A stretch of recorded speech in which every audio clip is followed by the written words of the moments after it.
শুধু এতটুকুন জেনে রাখুন যে রাসূল করিম সাল্লাল্লাহু আলাইহি ওয়াসাল্লাম মেহেদি লাগান নাই, কারণ তার মেহেদি লাগাবার কোনো দরকার হয়নি।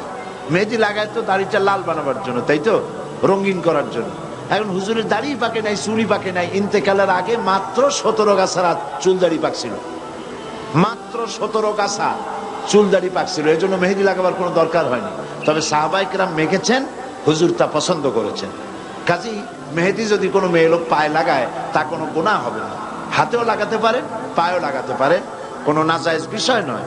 বরং হাতে মেহেদি লাগানো, মেয়েরা হাতে মেহেদি লাগাবে, এটা রাসূলুল্লাহ পছন্দ করতেন।